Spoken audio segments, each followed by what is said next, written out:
ఉగ్రుడైన దేవుని చేతిలో పాపులు. రచయిత జోనాథన్ ఎడ్వర్డ్స్. అనువాదం టిఆర్ కిరణ్. ఇది జోనాథన్ ఎడ్వర్డ్స్ గారు జూలై 8, 1741న మెసాచ్యూట్స్లో చేసిన అద్భుతమైన ప్రసంగం. ద్వితీయోపదేశకాండం 32వ అధ్యాయము 35వ వచనం. వారి కాలు జారు కాలమున. ఈ వచనములో అవిశ్వాసులైన దుర్మార్గులైన ఇశ్రాయేలీయుల మీద దేవుని ఉగ్రత వస్తుందని హెచ్చరించబడింది.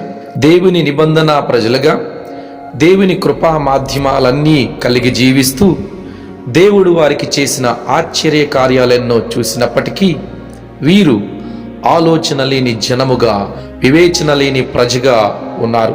ఈ వాక్య భాగానికి ముందు ఉన్న 2 వచనాలలో చెప్పబడిన విధంగా దేవుని సేద్యం క్రింద ఉండి కూడా వారు చేదైన విషపూరితమైన ద్రాక్షాలనే ఫలించారు.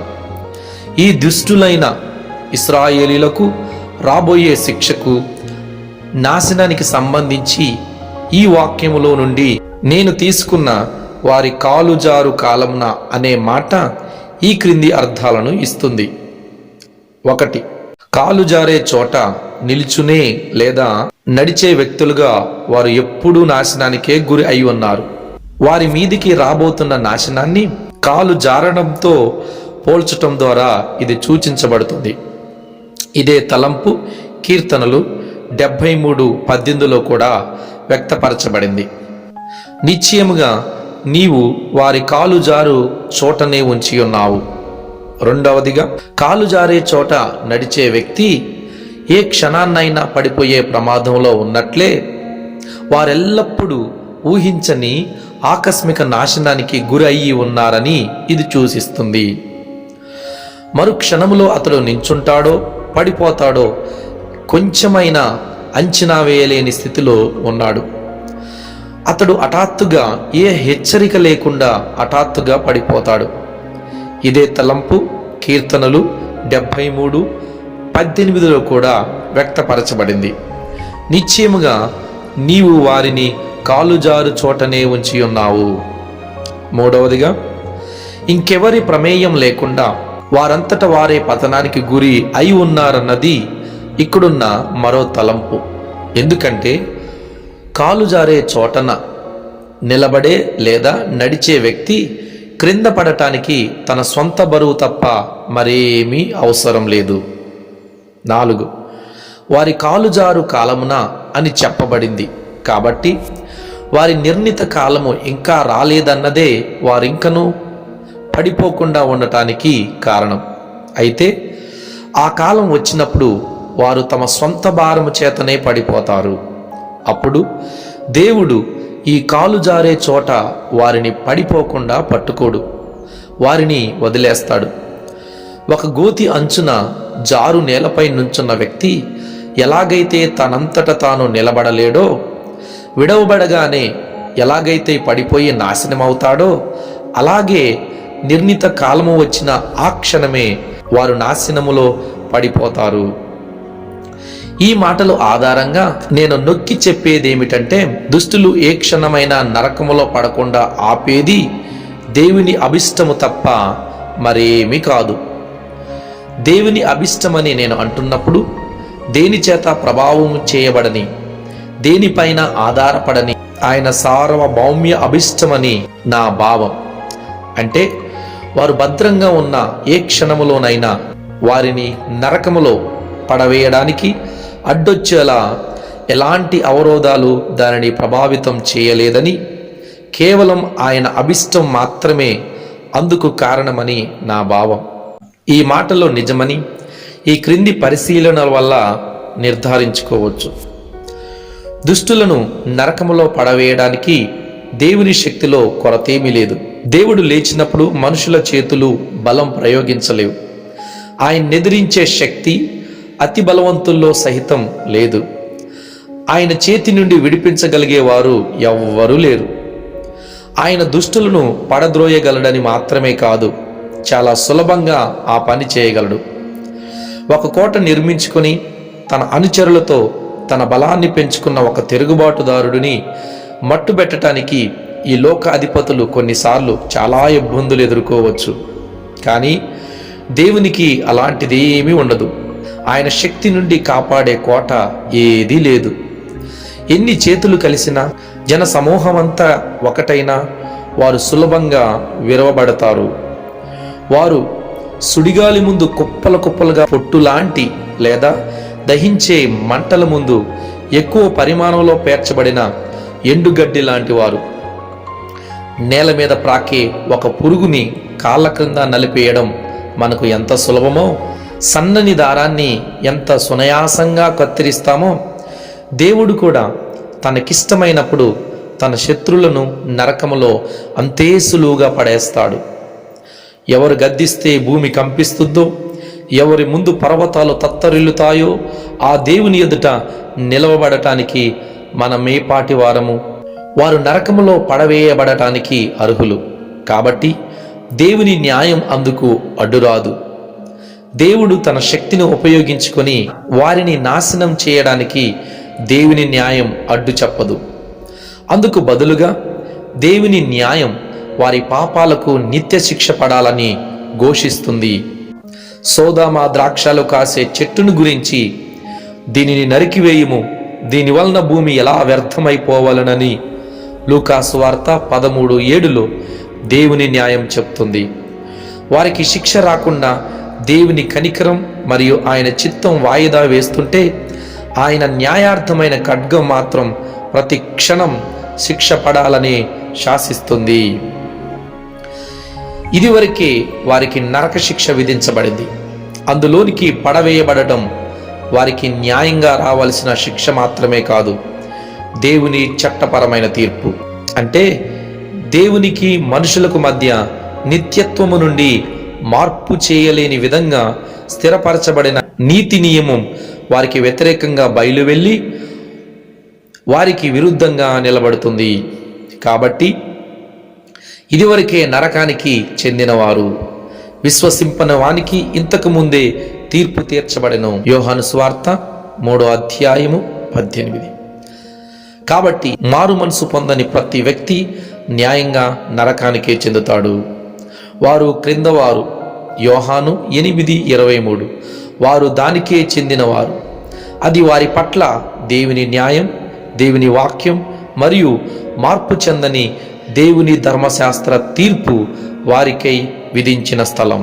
నరకయాతనలో వ్యక్తపరచబడే దేవుని కోపానికి మరియు ఉగ్రతకు వారు పాత్రులు. వారు నరకానికి పోని ప్రతి క్షణములోనూ ఇదివరకే నరకానికి వెళ్ళి యాతన అనుభవిస్తున్న అనేకుల కంటే దేవుడు వీరిపై తక్కువ ఉగ్రతను కలిగి ఉన్నాడని అర్థం కాదు. అవును, ఈ భూమిపై ఉన్న అనేకుల మీద ఇంకెక్కువ కోపాన్ని కలిగి ఉన్నాడు. ఇప్పుడు నిశ్చితంగా నా మాటలు వింటున్న మీలో కూడా కొందరిపై ఇప్పుడు నరకములో ఉన్న వారి కంటే ఆయన ఎక్కువ కోపంగా ఉండవచ్చు.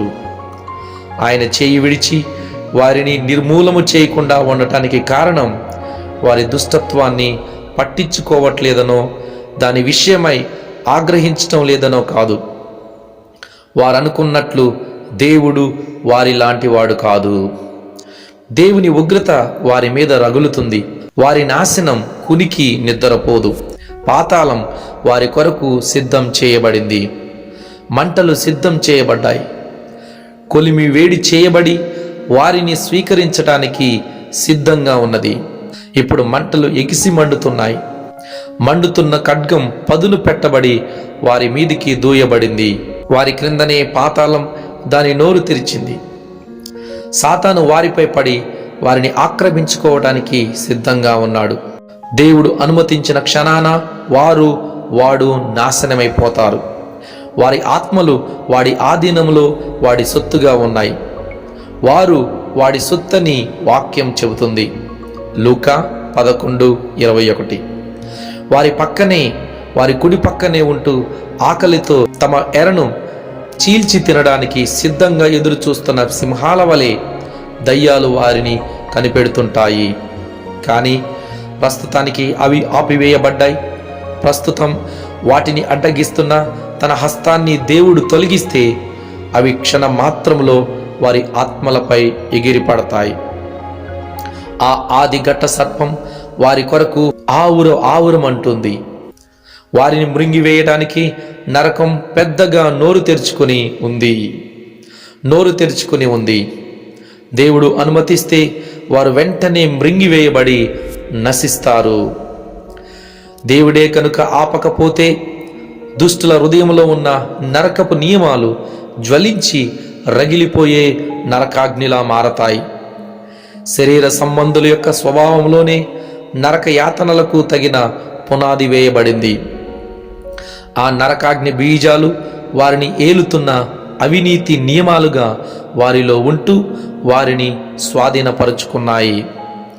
దేవుడే గనుక ఆపకపోతే నశించిన వారి హృదయములో హింసాత్మక స్వభావం కలిగిన ఆ చురుకైన శక్తివంతమైన నియమాలు వారిలో రగిలే యాతన తరహాలోనే అదే శత్రుత్వంతో అదే అవినీతితో త్వరలోనే చెలరేగుతాయి. లేఖనాల్లో భక్తిహీనులు కదులుతున్న సముద్రంతో పోల్చబడ్డారు. ఎగిసిపడే ఆ సముద్రపు అలలతో నీవు ఇంతవరకే గాని మరి దగ్గరకు రాకూడదని ఏబు గ్రంథం 38వ అధ్యాయం 11లో చెప్పి నియంత్రిస్తున్నట్టుగా ప్రస్తుతం దేవుడు తన శక్తి ద్వారా వారి దుష్టత్వాన్ని అదుపు చేస్తున్నాడు. దేవుడు తన అదుపు చేసే హస్తాన్ని తీసివేస్తే సముద్రపు ముందు అన్నీ తుడిచిపెట్టుకుపోతాయి. ఆత్మను నాశనానికి కష్టానికి గురి చేసేదే పాపం. దాని స్వభావమే నాశనకరమైనది. మరియు దేవుడు దానిని అదుపు చేయకుండా ఉంటే ఆత్మను దౌర్భాగ్యపు స్థితికి గురి చేయటానికి మరింకేమీ అవసరం లేదు. మనిషి హృదయంలో ఉన్న అవినీతి దాని ఉద్రేకంలో అపరిమితమైనది మరియు అనంతమైనది. దుష్టులు భూమిపైన జీవిస్తున్నప్పుడు వారిలో ఉన్న పాపం ప్రకృతి చేత అదుపు చేయబడిన మంట లాంటిది. హృదయం ఇప్పుడు పాపంలో మునిగిపోయినందున పాపం నిరోధించబడకపోతే అది వెంటనే ఆత్మను మండుతున్న పొయ్యిగా లేదా అగ్ని గంధకపు కొలిమిగా మారుస్తుంది. మరణం దరిదాపుల్లో కనిపించకపోయినంత మాత్రాన దుష్టులు ఏ క్షణమైనా భద్రంగా ఉన్నారని అర్థం కాదు. ఇప్పుడు ఆరోగ్యంగా ఉన్నంత మాత్రాన ఏదైనా ప్రమాదం వల్ల ఈ లోకంలో నుండి అప్పుడే పోయే సూచనలేమీ కనిపించినంత మాత్రాన, కనిపించే అపాయమేమీ ఏ కోశాన లేనంత మాత్రాన తన ప్రస్తుత పరిస్థితులు అతనికి ఎలాంటి భద్రతను ఇవ్వవు. మనుషుల సాధారణ అనుభవాల్ని బట్టి చూస్తే ప్రస్తుతమున్న ఆరోగ్యం, భద్రత మరుక్షణం వారు నరకంలో అడుగు పెట్టకుండా ఆపుతాయనడానికి రుజువేమీ లేదు.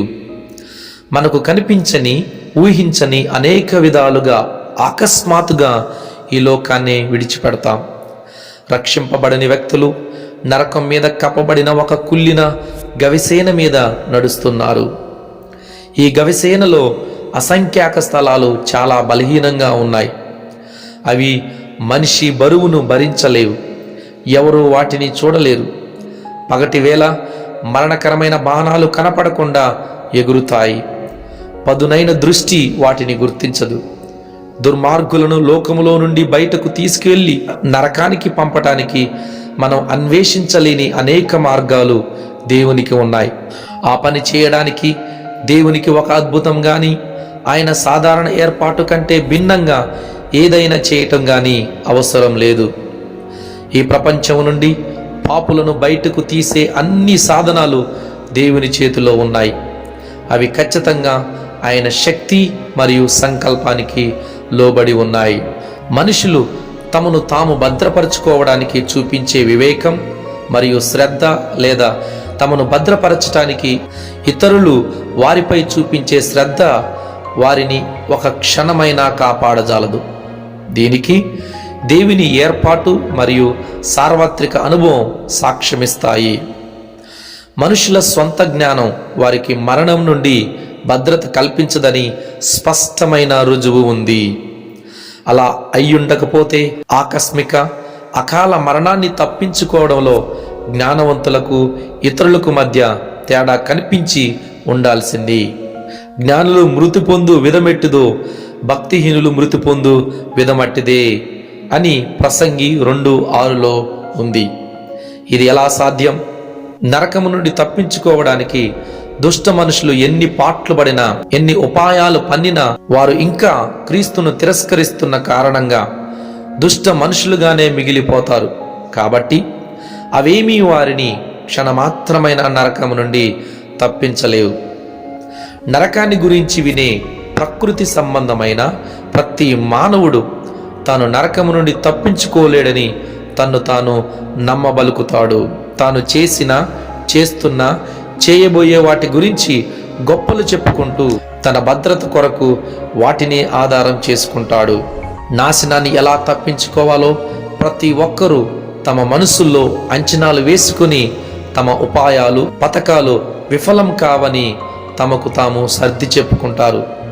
కొందరే రక్షింపబడతారని, ఇంతకు ముందు మరణించిన వారిలో ఎక్కువ శాతం మంది నరకానికే పోయారని వారు వింటుంటారు. అయితే తన మట్టుకు తాను మాత్రం ఇతరులు చేసిన దానికంటే మెరుగుగా తన పథకాలను అమలు చేసి తప్పించుకోగలడని ప్రతివాడు అనుకుంటాడు. ఆ యాతన అనుభవించే స్థలానికి వెళ్ళాలని అతనికి ఉండదు. అన్ని జాగ్రత్తలు తీసుకుని అన్ని అవసరమైన విధంగా చక్కబెట్టుకొని విఫలమవ్వకుండా శ్రద్ధ వహిస్తున్నానని అనుకుంటాడు. కానీ మూర్ఖపు మనుషులు తమ సొంత పథకాలతో, సొంత జ్ఞానంతో, స్వశక్తి పైన ఆధారపడటంతో తమను తాము మోసగించుకుంటారు. వారు నమ్మేది నీడను మాత్రమే తప్ప మరేం కాదు. ప్రస్తుతం చనిపోయిన వారిలో అనేకులు మనకు అందుబాటులో ఉన్న కృపా సాధనాలే కలిగి ఉండి కూడా నరకానికే వెళ్ళారు. వారు మనకంటే తక్కువ జ్ఞానవంతులేం కాదు. వారు తప్పించుకోవడానికి అన్ని విషయాల్లో తగిన జాగ్రత్తలు తీసుకోలేదనేం కాదు. వారితో మాట్లాడటానికి మనకు అవకాశం కుదిరి, మీరు బ్రతికున్న సమయంలో నరకం గురించి విన్నప్పుడు అలాంటి యాతనలకు మీరు ఎప్పుడైనా గురవుతారని అనుకున్నారా అని వారిలో ఒక్కరిని అడిగితే, లేదు, ఇక్కడికి వస్తానని నేనెప్పుడూ అనుకోలేదు.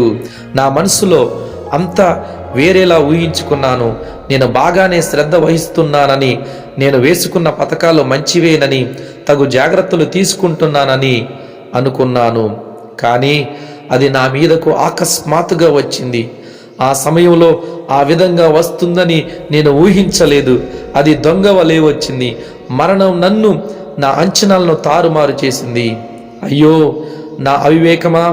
దేవుని ఉగ్రత నా మీదికి వచ్చిందే. ఈ జీవితం తర్వాత నేను ఇలా ఉంటాను, అలా ఉంటానంటూ వ్యర్థమైన కలలు కంటూ నన్ను నేనే మోసగించుకున్నాను. నెమ్మదిగా ఉన్నది, భయమేమీ లేదని చెప్పుకుంటుండగా ఆకస్మికంగా నాకు నాశనం తటస్థించింది అని వారంతా వాపోతారు. ప్రకృతి సంబంధి అయిన వ్యక్తిని ఒక క్షణం కూడా నరకము నుండి దూరంగా ఉంచడానికి దేవుడు తనను తాను బద్ధునిగా చేసుకున్న వాగ్దానం ఏమీ లేదు. ఎవరి ముందు దేవుని వాగ్దానాలన్నీ అవునన్నట్టుగా ఉన్నాయో, ఆ క్రీస్తునందు చేయబడిన కృపా నిబంధనలో ఉన్న వాగ్దానాలు తప్ప నిత్య జీవమిస్తానని గాని, నిత్య మరణం నుండి తప్పిస్తానని గాని, భద్రపరుస్తానని గాని దేవుడు ఎవ్వరికి ఎక్కడ వాగ్దానం చేయలేదు. ఆ కృపా నిబంధనలో ఉన్న ఏ వాగ్దానాలను నమ్మక, ఆ నిబంధన మధ్యవర్తిని లక్ష్య పెట్టక, ఆ నిబంధనకు పాత్రులు కాని వారెవ్వరికీ ఆ వాగ్దానాల వల్ల ప్రయోజనమేమీ ఉండదు. కొందరు ఊహిస్తున్నట్టు ప్రకృతి సంబంధి అయిన వ్యక్తి కూడా యథార్థంగా వెతకడం మరియు తట్టడం ద్వారా ఆ వాగ్దానాలు అతనికి కూడా చెందుతాయని ఎంత నొక్కి చెప్పినా, అతడు క్రీస్తును విశ్వసించేంత వరకు దైవభక్తిలో అతను ఎంత ప్రయాసపడినా, ఎంత ప్రార్థన చేసినా అతనిని నిత్య నాశనం నుండి కాపాడాల్సిన బాధ్యత దేవునికి లేదు. ప్రకృతి సంబంధి అయిన వ్యక్తిని నరకపు గొయ్యి మీదుగా దేవుడు ఎత్తి పట్టుకున్నాడు. వారు ఆ నరకాగ్నికి పాత్రులు. వారు ఇదివరకే ఆ తీర్పు పొందారు. దేవుని ఉగ్రత వారిపై భయంకరంగా రగులుకుని ఉంది. ఇదివరకే నరకంలో ఆయన ఉగ్రతను అనుభవిస్తున్న వారి పట్ల కనపరిచే అదే ఉగ్రతను వీరి ఎడల కూడా ఆయన కలిగి ఉన్నాడు. వారు ఆ కోపాన్ని శాంతింపచేయడానికి లేదా తగ్గించడానికి ఏమీ చేయలేదు. వారిని ఒక్క క్షణమైనా కాపాడటానికి దేవుడు తన్ను బాధ్యునిగా చేసే వాగ్దానమేమీ చేయలేదు.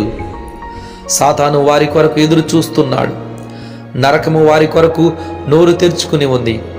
అగ్ని జ్వాలలు వారి మీదుగా ఎగిసిపడుతున్నాయి. సంతోషంగా వారిని పట్టుకుని మృంగివేయడానికి సిద్ధంగా ఉన్నాయి.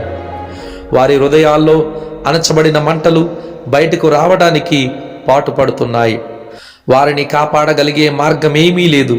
క్లుప్తంగా చెప్పాలంటే వారికి ఆశ్రయమేమీ లేదు, పట్టుకోవడానికి ఏమీ లేదు. ఏ క్షణమైనా వారిని కాపాడేది ఎలాంటి నిబంధనకు, వాగ్దానానికి కట్టబడని తన ఉచితమైన చిత్తం పైన మాత్రమే ఆధారపడిన ఉగ్రుడైన దేవుని దీర్ఘశాంతం మాత్రమే. అన్వయం, అప్లికేషన్. ఈ విషాదకరమైన అంశం మార్పు చెందని మనుషుల మేలు కొరకు ఉపయోగపడుతుంది. ఇప్పటి వరకు మీరు విన్నది క్రీస్తు వెలుపల ఉన్న ప్రతి ఒక్కరి పరిస్థితి. ఆ యాతన ప్రపంచం, ఆ గంధకాలతో మండుతున్న అగ్నిగుండం మీ క్రిందే విస్తరించి ఉంది. అది దేవుని ఉగ్రత యొక్క మండుతున్న జ్వాలల గొయ్యి. ఆ నరకం విశాలంగా నోరు తెరిచి ఉంది. మీకు నిలబడటానికి ఆధారం ఏమీ లేదు.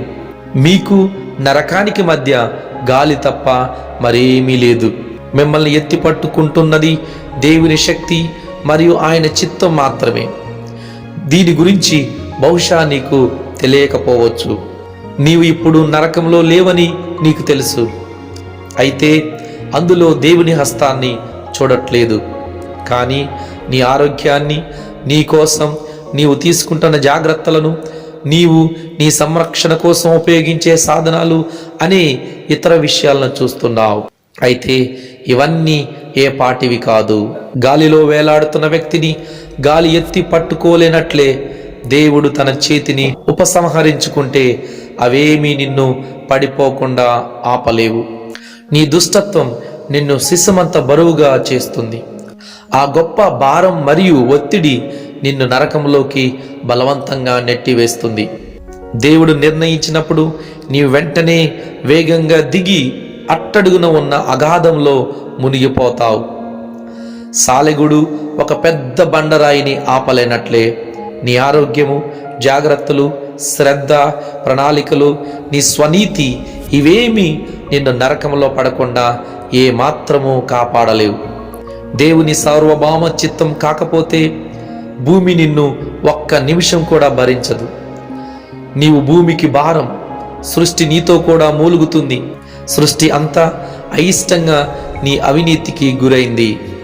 నీ యొక్క పాపానికి మరియు సాతానుకి కాంతినిస్తూ సేవ చేయడం సూర్యుడికి ఇష్టం లేదు. నీ వాంఛలను తీర్చడానికి తన ఫలాన్ని ఇవ్వడం భూమికి ఇష్టం లేదు. మీ దుర్మార్గపు చర్యలను తన మీద జరిగించడం భూమికి ఇష్టం లేదు. మీరు దేవుని శత్రువుల సేవలో ఉండగా మిమ్మల్ని బ్రతికించడం, శ్వాసనివ్వడం గాలికి కూడా ఇష్టం లేదు. దేవుని సృష్టి చాలా మంచిది. వాటిని వినియోగిస్తూ మనిషి దేవుణ్ణి సేవించాలని అవి చేయబడ్డాయి. ఇది తప్ప దేవుని ఉద్దేశాన్ని, వాటి యొక్క స్వభావానికి విరుద్ధంగా అవి నెరవేర్చవు. దేవుని సార్వభౌమ హస్తమే గనుక లేకపోతే ఈ ప్రపంచం నిన్ను బయటకు ఉమ్మివేసి ఉండేది. దేవుని ఉగ్రత యొక్క నల్లని మేఘాలు ఉరుముతూ భయంకరమైన తుఫానుగా నేరుగా నీ తలపై ఆవరించి ఉన్నాయి. వాటిని దేవుని హస్తం ఆపి ఉండకపోతే అవి వెంటనే నీ మీద విరుచుకుపడి ఉండేవి. ప్రస్తుతం దేవుని సార్వభౌమ చిత్తం తన ప్రచండమైన గాలిని ఆపకపోతే అది రౌద్రంతో నీ మీదికి వస్తుంది. నాశనం నీ మీదికి సుడిగాలి వలె వస్తుంది. దాని ముందు నువ్వు కళ్ళములో నుండి గాలి ఎగరగొట్టు పొట్టు వలె ఉంటావు. దేవుని కోపం ప్రస్తుతానికి అనుగ్రహించబడిన గొప్ప జలాల వంటిది. బయటకు పోయే మార్గం లేనంత వరకు వాటి పీడనం, వాటి మట్టం పెరుగుతూనే ఉంటుంది. ఎంత ఎక్కువసేపు ఆపితే అంత వేగంగా మరియు శక్తివంతంగా బయటకు వస్తుంది. ఇప్పటి వరకు నీ దుష్టత్వం పైన తీర్పు అమలు చేయబడలేదనేది నిజమే. దేవుని శిక్షా ప్రవాహం ప్రస్తుతానికి ఆపు చేయబడింది. ఈలోగా నీ అపరాధం అలా పెరుగుతూనే ఉంది. ప్రతిరోజు ఉగ్రతను కూడగట్టుకుంటున్నావు. ఆ ఉగ్రత జలాలు నిరంతరం పెరుగుతూ మరింత శక్తివంతమవుతున్నాయి. ఆగడానికి ఇష్టపడని మరియు కేవలం ముందుకు మాత్రమే వెళ్ళే ఆ ఉగ్రత జలాలను దేవుని చిత్తం మాత్రమే ఆపుతుంది. దేవుడు ఆ వరదను ఆపే ద్వారాల నుండి తన చేతిని ఉపసంహరించుకుంటే అది వెంటనే తెరుచుకుని దేవుని కోపం మరియు ఉగ్రత, భయంకరమైన వరదలు ఊహించలేని తీవ్రతతో ముందుకు వెళ్తాయి. సర్వశక్తితో నీ మీదకి దూసుకు వస్తాయి. ఒకవేళ నీ బలం నరకంలో ఉన్న బలిసిన బలమైన దెయ్యం కంటే 10,000 రెట్లు ఎక్కువ ఉన్నా సరే, అది ఆ ఉగ్రత వరదను ఆపటానికి మరియు భరించటానికి ఏ మాత్రం పనికిరాదు. దేవుని ఉగ్రత యొక్క విల్లు వంచబడింది, బాణం ఎక్కుపెట్టబడింది. న్యాయం సూటిగా నీ హృదయానికి దానిని గురిపెట్టింది. ఏ వాగ్దానం చేయని, తేని చేత బద్ధుడు కాని ఆ ఉగ్రుడైన దేవుని చిత్తం మాత్రమే ఆ బాణం ప్రస్తుతం నీ రక్తం తాగకుండా ఆపుతుంది.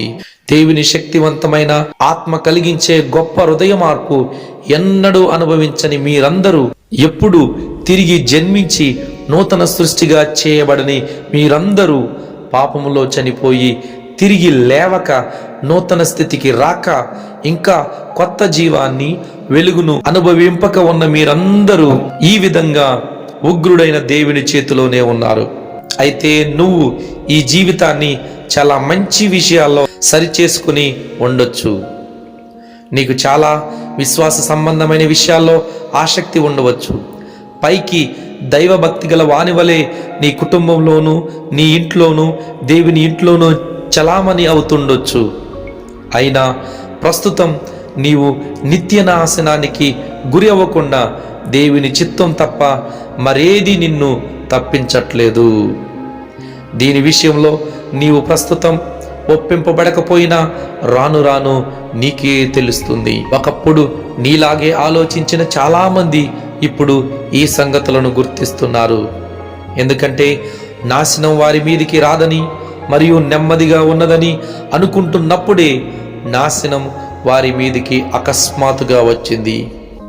వారు ఆధారపడ్డ విషయాలన్నీ కూడా గాలి మరియు కాలి నీడలాంటివని వారికి తేట తెల్లమైంది. ఒకడు ఒక సాలె పురుగును గాని హేయమైన కీటకాన్ని మంటపై పట్టుకున్నట్టుగా నరకపు గోతిపై నిన్ను పట్టుకున్న దేవుడు నిన్ను అసహ్యించుకుంటున్నాడు.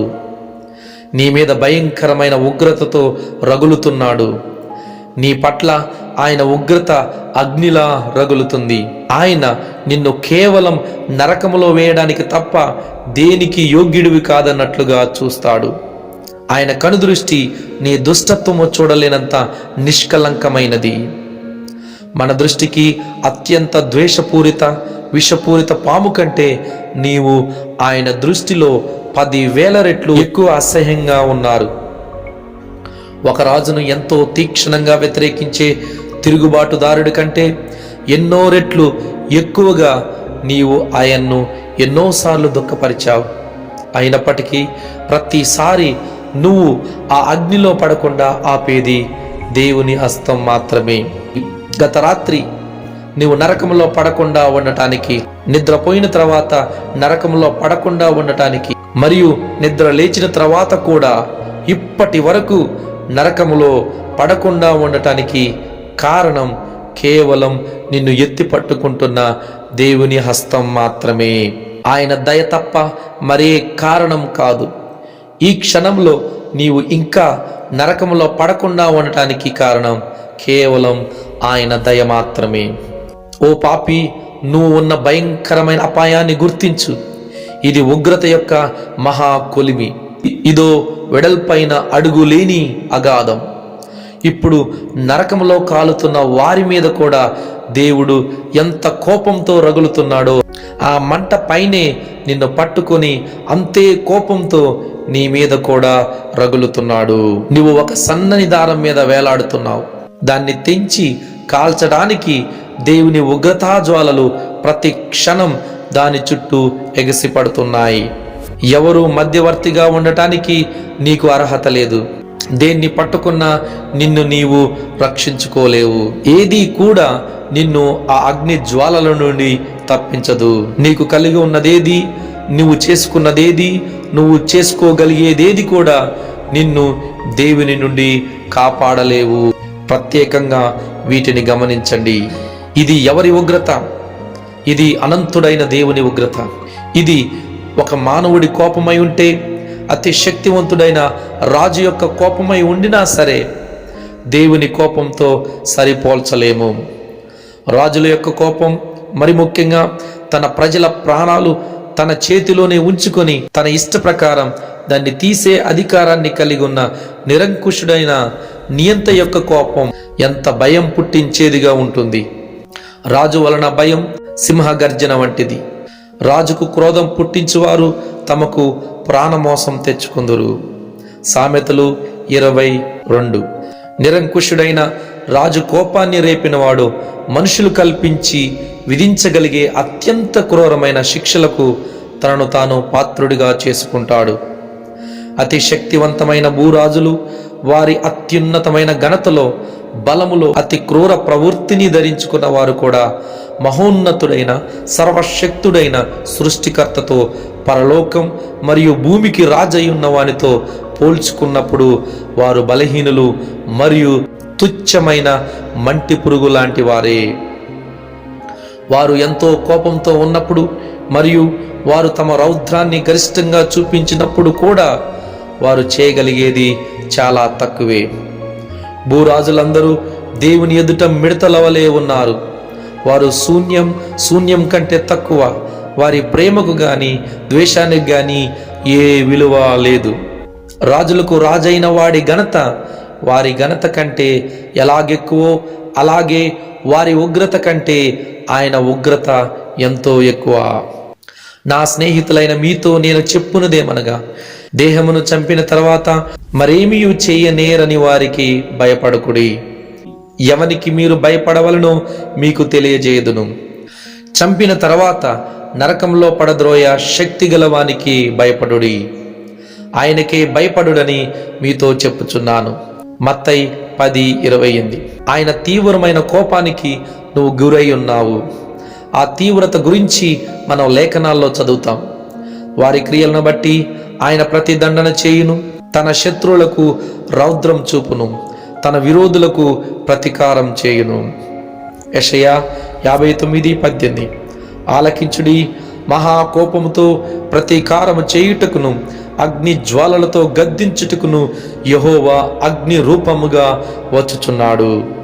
ఆయనే సర్వాధికారియగు దేవుని తీక్షణమైన ఉగ్రత అను మద్యపు తొట్టి త్రొక్కును. ప్రకటన 19:15. ఇవి ఎంతో భయంకరమైన మాటలు. ఉగ్రత అని అన్న భయంకరంగా ఉండేది, కానీ అది చాలదన్నట్టు ఇక్కడ చెప్పబడిన తీక్షణమైన ఉగ్రత రౌద్రం యెహోవా యొక్క రౌద్రమని చెప్పబడింది. అది ఎంత భయంకరంగా ఉంటుందో ఈ మాటల్లో ఉన్న భావాల్ని ఎవరు చెప్పగలరు? ఎవరు ఊహించగలరు? అయితే ఇక్కడ తీక్షణం, రౌద్రం అనే మాటలు మాత్రమే వాడబడలేదు. సర్వశక్తిని యొక్క తీక్షణమైన రౌద్రమని చెప్పబడింది. మనుషులు తమ కోపములో తమ శక్తిని ఎలాగైతే ప్రయోగిస్తారో అలాగే సర్వశక్తుడైన దేవుడు తన రౌద్రములో సర్వశక్తిని వ్యక్తపరుస్తాడు. దాని పర్యవసానం ఎలా ఉంటుందో నిస్సాహులైన పురుగులాంటి మానవులు దాన్ని ఎలా భరిస్తారో, ఎవరి చేతులు బలంగా దీనిని అడ్డుకోజాలవు, ఎవరి గుండె దీనిని తట్టుకోలేదు. భయంకరమైన, అనూహ్యమైన, వర్ణించలేని ఈ యాతనను బలహీన జీవులు ఎలా తట్టుకోగలవు? ఇంకా తిరిగి జన్మించని స్థితిలో ఉన్న మీరు దీని గురించి ఆలోచించుడి. దేవుడు తన తీక్షణమైన ఉగ్రతను కొంచెం కూడా దయ లేకుండా కనబరుస్తాడు. మీ అసమర్థ పరిస్థితిని దేవుడు చూసినప్పుడు, నీ యాతనను తట్టుకోగలిగే శక్తికి ఎంతో మించిందని చూసినప్పుడు, నీ నిస్సహాయమైన ఆత్మ ఎలా నలిగిపోతుందో, అనంతమైన దుఃఖములోకి అది ఎలా మునిగిపోతుందో చూసినప్పుడు దేవుడు తన ఉగ్రతను కనపరచటం ఏ మాత్రం నిలిపివేయడు. లేశ మాత్రమైన తన బరువైన హస్తాన్ని ఉపసంహరించడు. ఎలాంటి ఊరట, ఎలాంటి కనికరం దయచేయబడదు. తన ప్రచండమైన ఉగ్రత తుఫానును ఏ మాత్రమూ ఆపడు. నీ క్షేమాన్ని గూర్చి ఏమీ పట్టించుకోడు. మరి ఇంకా నువ్వు ఏ విధంగా అయినా బాధపడతావని ఆయన తన ఉగ్రతను చూపించే విషయంలో ఏ మాత్రం జాగ్రత్త పడడు. న్యాయం కోరేదంతా నువ్వు భరించాలనే తప్ప నీవు భరించలేవన్న కారణంతో తీవ్రత ఏ మాత్రం తగ్గించబడదు. కాబట్టి కటాక్షం లేకయు కనికరం చూపకయు నేను క్రోధము నగుపరిచి వారు నా చెవులలో ఎంత బిగ్గరగా మొరపెట్టినను నేను ఆలకింపకుందును. యెహెజ్కేలు 8:18. ఇప్పుడు నిన్ను దేవుడు కనికరించటానికి సిద్ధంగా ఉన్నాడు. ఇదే కృపాకాలం. ఆయన కనికరిస్తాడనే నిరీక్షణతో ఇప్పుడు నువ్వు ఆయనకు మొరపెట్టుకోగలవు. ఈ కృపాకాలం ముగిసిన తర్వాత నువ్వు ఎంత ఏడ్చినా విలపించినా అంతా వ్యర్థమే. దేవుడు నిన్ను పూర్తిగా విసర్జించి నశింపజేస్తాడు. నీ క్షేమాన్ని ఏ మాత్రం పట్టించుకోడు. ఆయన చేత నువ్వు యాతన అనుభవించటానికి తప్ప దేనికి పనికిరావు. నిన్ను ఉనికిలో ఉంచటానికి అది తప్ప మరే కారణం ఉండదు. నీవు నాశనమునకే ఏర్పరచబడిన ఉగ్రతా పాత్రకు మిగిలిపోతావు. ఈ పాత్ర ఆయన ఉగ్రత కనబరచటానికి తప్ప మరి దేనికి పనికిరాదు. నువ్వు ఏడ్చి విలపించినప్పుడు ఆయన కనికరం చూపించకపోగా నవ్వి అపహాస్యం చేస్తాడు. నేను పిలవగా మీరు వినకపోతిరి, నా చేయి చాపగా ఎవ్వరునూ లక్ష్య పెట్టకపోయిరి. నేను చెప్పిన బోధ ఏమియు మీరు వినక త్రోసివేసితిరి. నేను గద్దింపగా లోబడకపోతిరి. కాబట్టి మీకు అపాయము కలుగునప్పుడు నేను నవ్వెదను, మీకు భయము వచ్చినప్పుడు నేను అపహాస్యము చేసేదను. భయము మీ మీదికి తుఫాను వలె వచ్చినప్పుడు, సుడిగాలి వచ్చినట్లు మీకు అపాయము కలుగునప్పుడు, మీకు కష్టము దుఃఖమును ప్రాప్తించినప్పుడు నేను అపహాస్యము చేసేదను. అప్పుడు వారు నన్ను గూర్చి మొరపెట్టుదురు గాని నేను ప్రత్యుత్తరమీకుందును. నన్ను శ్రద్ధగా వెతికెదరు గాని వారికి నేను కనపడకుందును. జ్ఞానము వారికి అసహ్యమాయను. యెహోవా యందు భయభక్తులు కలిగి ఉండుట వారికి ఇష్టము లేకపోయెను. నా ఆలోచన విననల్లకపోయిరి, నా గద్దింపును వారు కేవలము తృణీకరించిరి. కాబట్టి వారు తమ ప్రవర్తనకు తగిన ఫలమును అనుభవించెదరు. తమకు వెక్కస మగు వరకు తమ ఆలోచనలను అనుసరించెదరు. జ్ఞానము లేనివారు దేవుని విసర్జించి నాశనమగుదురు. బుద్ధిహీనులు క్షేమము కలిగినదని మైమరిచి నిర్మూలమగుదురు. సామెతలు 1:24-32 వరకు. ఆ గొప్ప దేవుని ఈ మాటలు ఎంత భయంకరమైనవి! ఒంటరిగా ద్రాక్ష గానుగను త్రొక్కితివి, జనములలో ఎవడును నాతో కూడా ఉండలేదు. కోపించుకుని వారిని త్రొక్కితివి, రౌద్రము చేత వారిని అనగద్రొక్కితివి. వారి రక్తము నా వస్త్రముల మీద చిందినది, నా బట్టలన్నీయు డాగులే. పగ తీర్చుకుని దినము నా మనసునకు వచ్చును. యెషయా 63:3. అసహ్యత, ద్వేషం, కోపోగ్రత అనే ఈ మాటలు తీక్షతను వ్యక్తపరిచే పదాలను కనుక్కోవడం మన పరిమితుల్లో సాధ్యం కాదు. ఒకవేళ నీవు కనికరం కొరకు దేవుణ్ణి అర్థిస్తే నీ బాధలో ఆయన నిన్ను కనికరించేది పోయి, నీ పైన జాలి పడేది పోయి, ఆయన తన కాలి క్రింద నిన్ను త్రొక్కుతాడు. సర్వశక్తుడు నిన్ను తన పాదముల క్రింద తొక్కే బరువును నీవు భరించలేవని తెలిసినా ఏ మాత్రం కనికరించకుండా నిన్ను నలిపేస్తాడు. ఆయన నీ రక్తం పైకి చిమ్మేలా నిన్ను నలిపి దానితో తన వస్త్రాన్ని మరక చేసుకుంటాడు. నిన్ను ద్వేషించడం మాత్రమే కాదు, అత్యధికంగా నిన్ను అసహించుకుంటాడు. వీధిలో బురదలా నిన్ను తన పాదాల క్రింద త్రొక్కటం తప్ప వేరే ఏ స్థానం నీకు తగినదిగా ఎంచబడదు. మీరు పడే యాతనకు మిమ్మల్ని గురి చేసేది దేవుడే. అలా చేయడం ద్వారా దేవుడు యెహోవా ఉగ్రత ఏమిటో చూపిస్తాడు. దేవుడు తన ప్రేమ ఎంత ఉన్నతమైనదో, తన ఉగ్రత ఎంత భయంకరమైనదో మానవులకు, తన దూతలకు చూపించాలనుకున్నాడు. కొన్నిసార్లు భూ సంబంధమైన రాజులు తమ కోపం ఎంత భయంకరంగా ఉంటుందో చూపించాలనుకుంటారు. తీవ్రమైన శిక్షల ద్వారా వారిని రెచ్చగొట్టే వారిపై వారి కోపాన్ని కనబరుస్తారు. కల్దీల సామ్రాజ్య శక్తివంతుడైన అహంకార చక్రవర్తి నెబుకద్నెజరు షడ్రకు మెషకు అబేద్నెగోల మీద రగులుకొని తన కోపాన్ని చూపించాలనుకుని ఆ మండుతున్న కొలిమిని 7 రెట్లు ఎక్కువగా చేయాలని ఆదేశించాడు. మానవులు చేయగలిగే అత్యధిక స్థాయికి ఇది చేయబడింది. అయితే మహాదేవుడు తన శత్రువులు అనుభవించే విపరీతమైన యాతన ద్వారా తన ఉగ్రతను చూపించి తన ఔన్నత్యాన్ని, తన శక్తి యొక్క ఘనతను మహిమపరచుకోవాలనుకుంటున్నాడు. అలాగు దేవుడు తన ఉగ్రతను అగపరచుటకును తన ప్రభావమును చూపుటకును ఇచ్చయించిన వాడై నాశనమునకు సిద్ధపడి ఉగ్రతాపాత్రమైన ఘటములను ఆయన బహుదీర్ఘ శాంతముతో సహించినానేమి. రోమా 9:22. పలచన చేయబడని, చిక్కని, అదుపు చేయబడని యెహోవా ఉగ్రతను చూపించడం దేవుని ఉద్దేశం. కాబట్టి ఆయన నిర్ణయించినట్టుగానే చేస్తాడు. అక్కడ జరిగేది చూడటానికి భయంకరంగా ఉంటుంది. ఆ మహాదేవుడు కోపంతో పాపిపై తన భయంకరమైన ప్రతీకారాన్ని తీర్చుకోవటానికి లేచినప్పుడు ఆ దౌర్భాగ్యుడు ఆ కోపం యొక్క అనంతమైన శక్తిని మరియు బరువును అనుభవిస్తున్నప్పుడు దేవుడు తన ఔన్నత్యాన్ని మరియు శక్తిని చూడటానికి విశ్వమంతటినీ పిలుస్తాడు. యెహోవా ఇట్లనుకొనుచున్నాడు, ఇప్పుడు లేచెదను, ఇప్పుడే నన్ను గొప్ప చేసుకొనేదను, ఇప్పుడే నాకు ఘనత తెచ్చుకొనేదను. మీరు పొట్టును గర్భము ధరించి కొయ్యకాలను కందురు. మీ ఊపిరియే అగ్ని అయినట్టు మిమ్మును దహించి వేయుచున్నది. జనములు కాలుచున్న సున్నపు బట్టీల వలెను, నరకబడి అగ్నిలో కాల్చబడిన మొల్ల వలనే అగును. దూరస్తులారా ఆలకించుడి, నేను చేసిన దాన్ని చూడుడి. సమీపస్తులారా నా పరాక్రమమును తెలుసుకునుడి. సియోనులోనున్న పాపులు దిగులు పడుచున్నారు. వనకు భక్తిహీనులను పట్టెను. మనలో ఎవడు నిత్యము దహించు అగ్నితో నివసింపగలడు?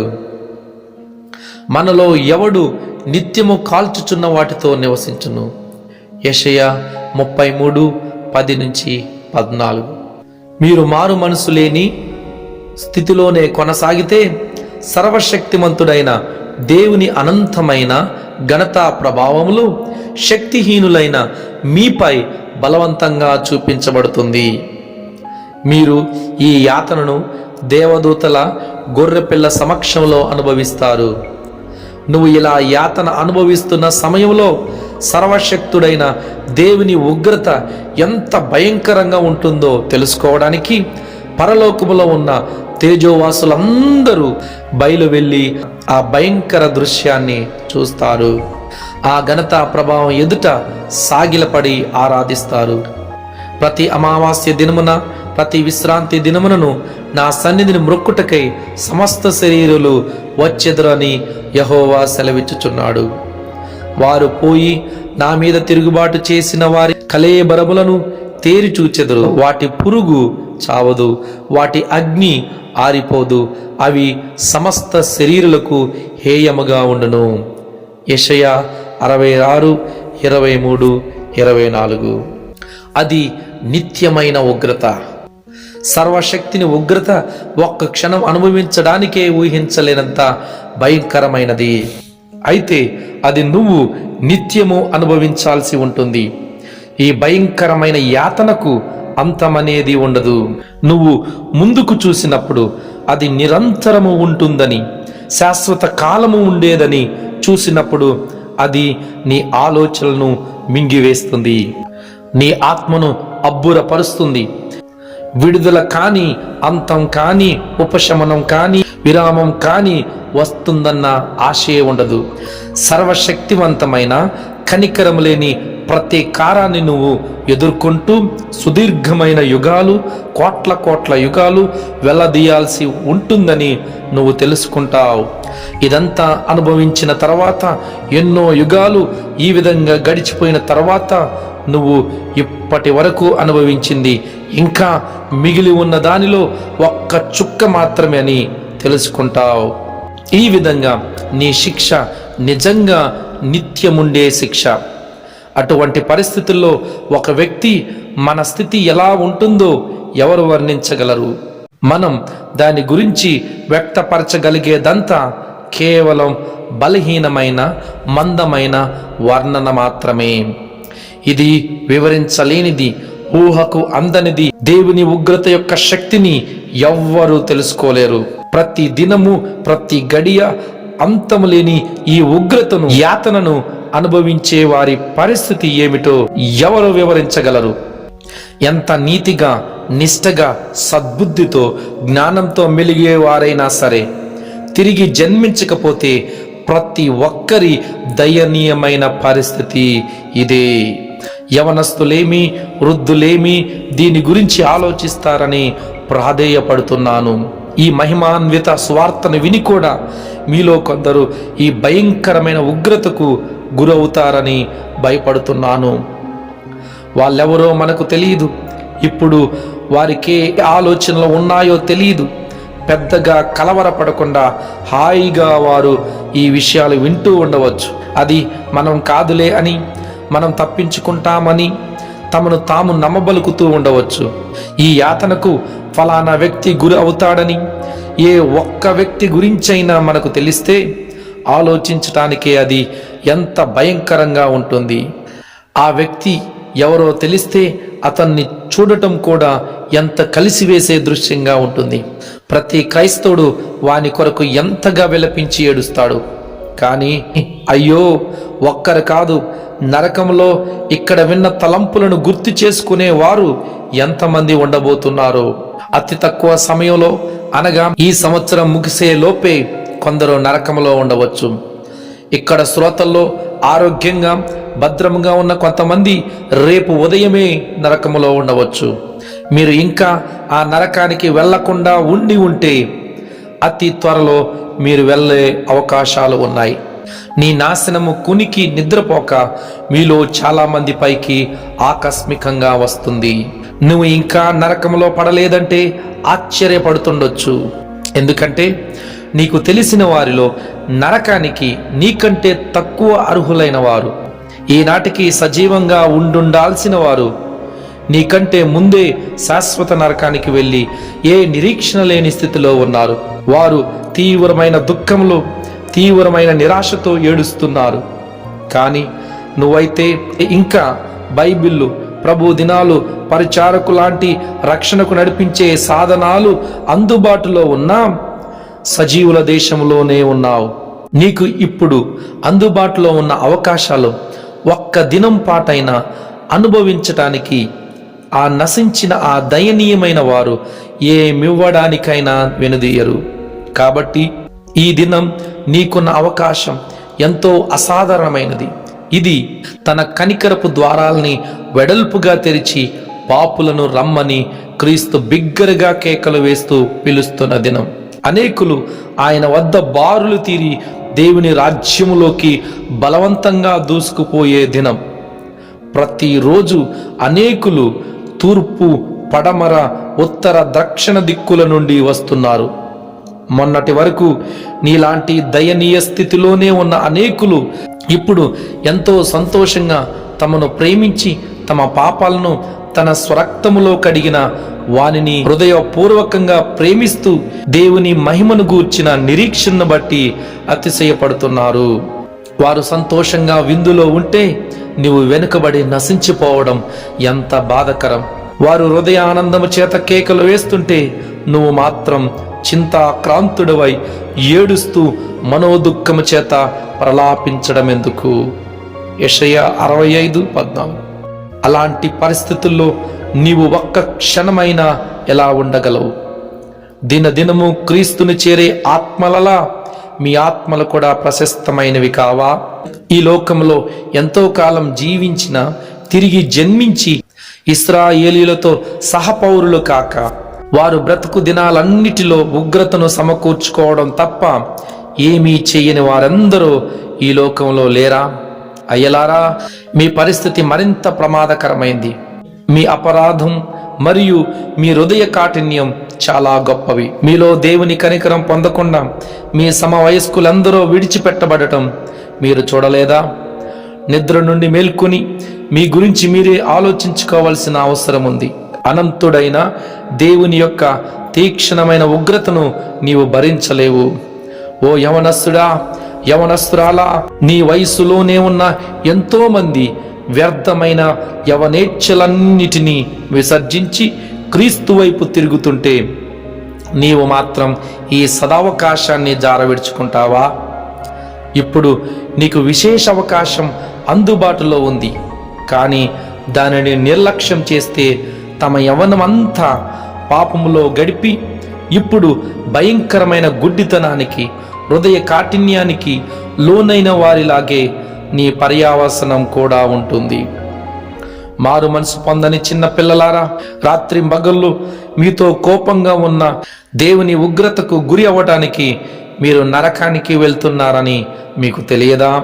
ఎంతో మంది పిల్లలు రాజులకు రాజు యొక్క ఆనందంతో నిండిన పరిశుద్ధులైన పిల్లలుగా మారుతుంటే మీరు మాత్రం ఇంకా సాతాను యొక్క పిల్లలుగానే మిగిలిపోతారా? మీరు ముసలివారైనా, యవనస్తులైనా, పిల్లలైనా, పురుషులైనా, స్త్రీలైనా, ఎవరైనా సరే క్రీస్తుకు వెలుపల నరకపు గోతి మీదుగా వ్రేలాడుతున్న మీరందరూ దేవుని యొక్క వాక్యము మరియు ఆయన ఏర్పాట్లు బిగ్గరగా కేకలు వేసే స్వరాన్ని వినండి. అనేకులకు కనికరం చూపించి ప్రభు హితవత్సరాన్ని ప్రకటించే ఈ దినం మిగిలిన వారికి నిస్సందేహంగా దేవుని ప్రతీకార దినంగా మారుతుంది. ఇలాంటి ఒక దినాన తమ ఆత్మల స్థితిని నిర్లక్ష్యం చేసుకునే వారి హృదయాలు కాఠిన్యపడి వారి దోషం రట్టింపవుతుంది. రక్షణ పొందటం కోసం ఏ కాలంలోనూ ఇన్ని మాధ్యమాలు అందుబాటులో లేవు. ఒకవేళ వీటిని నిర్లక్ష్యం చేస్తే నువ్వు శాశ్వతంగా నీ పుట్టిన దినాన్ని శపించుకుంటావు. నిస్సందేహంగా ఈ దినం కూడా బాప్తిస్మిచ్చు యోహాను దినాలలాగే గొడ్డలి చెట్ల వేరున ఉంచబడి ఉన్నది గనుక మంచి ఫలము ఫలింపని ప్రతి చెట్టును నరకపడి అగ్నిలో వేయబడును. కాబట్టి యేసులో లేని వారందరూ ఇప్పుడే నిద్ర నుండి మేల్కొని రానయ్యున్న ఉగ్రతను తప్పించుకొనండి. సర్వశక్తుడైన దేవుని ఉగ్రత మారు మనసు పొందని ప్రతి పాపి మీద వేలాడుతుంది. అందరూ సొదొమ నుండి పారిపోండి, మీ ప్రాణాలు దక్కించుకోవడానికి పారిపోండి. వెనుకకు చూడకండి, దహించి వేయబడకుండా ఆ పర్వతానికి పారిపోండి.